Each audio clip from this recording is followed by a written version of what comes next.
98,8 Citra FM, Wonosobo banget Sobat Citra. Kita balik lagi masih bersama Mbak Nadia ya. Dan kita masih di TTS, Tanya Tenaga Kesehatan. Dan tentunya untuk Sobat Citra dimanapun Anda berada, selamat bergabung bersama kita.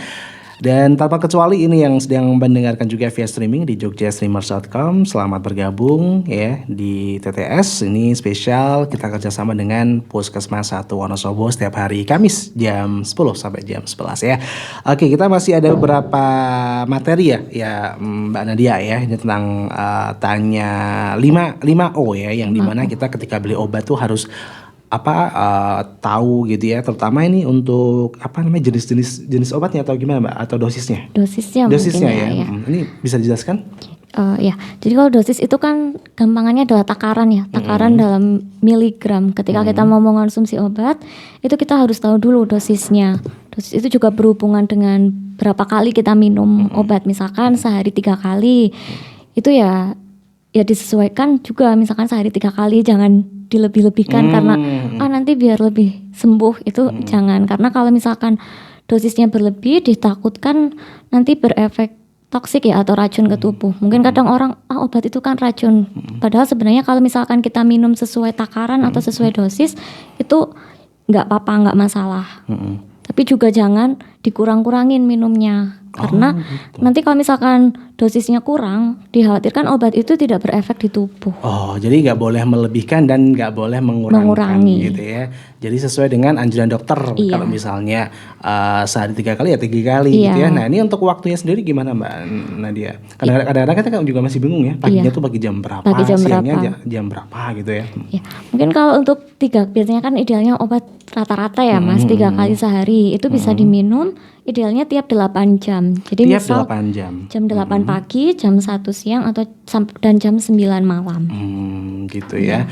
Jadi terpatok pada jam ya, terpatok pada jarak jamnya gitu ya, bukan pas waktunya gitu ya. Kalau misalnya terlalu pagi jam 6 itu boleh nggak sih? Boleh, tapi nanti setelahnya 8 jam. 8 jam ya. Lagi, jadi kalau misalkan 3 kali sehari. Jadi patokannya itu ya, Mbak ya. Kalau misalnya kurang dari 8 ataupun lebih dari 8 jam gimana ya? Ada efek sampingnya nggak?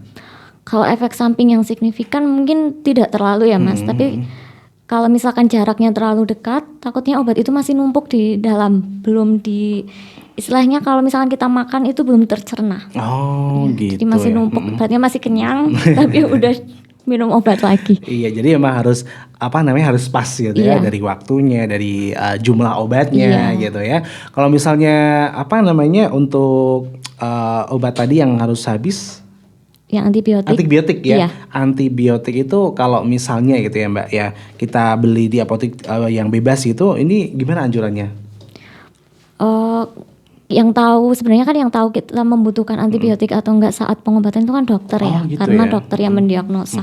Jadi sekali lagi ya, mungkin kalau misalkan kita mau beli obat, itu kalau misalkan tidak dikasih antibiotik, ya memang itu memang harusnya seperti itu gitu, karena kalau antibiotik kan harus dengan resep seperti yang sudah tadi kita bahas. Oke gitu ya Sobat Cita, jadi tetap harus memperhatikan, apalagi ini obat ya Mbak Nadia. Jadi memang harus lebih berhati-hati gitu ya, dan tentunya sesuai dengan anjuran dokter gitu ya. Oke Mbak Nadia, mungkin ada yang mau disampaikan untuk masyarakat Wonosobo, terutama tentang gimana kita membeli obat ataupun kita mengkonsumsi obat tersebut. Ya, mungkin terkait kalau kita misalkan membeli obat itu lebih baik di apotek, atau misalkan kalau kita periksa ke dokter, periksa ke puskesmas, rumah sakit, itu harus sesuai dengan anjurannya. Misalkan penggunaannya berapa kali, obat itu harus sampai habis atau enggak, itu mohon diikuti, karena itu kan juga untuk kesembuhan, seperti itu. Oke gitu ya. Jadi seperti itu ya Sobat Citra, untuk pertemuan kita hari ini bersama Mbak Nadia Faradiani, apoteker Puskesmas 1 Wonosobo. Terima kasih untuk yang sudah bergabung. Sepertinya udah tersampaikan semuanya materi kita hari ini ya Mbak Nadia ya. Iya, oke, mungkin bisa kita sambung lain waktu lagi. Dan untuk Sobat Citra juga terima kasih atas kebersamaannya. Terus nantikan TTS Tanya Tenaga Kesehatan setiap hari Kamis jam 10 sampai jam 11 hanya di 98,8 Citra FM Wonosobo banget. Kita bekerja sama dengan Puskesmas 1 Wonosobo. Dan akhirnya saya Riki Wisana pamit, Mbak Nadia juga pamit. Terima kasih udah datang di Citra FM Mbak Nadia ya. Sama-sama. Semoga sehat selalu dalam menjalankan aktivitasnya, dan keep Wonosobo forever. Wassalamualaikum, bareng.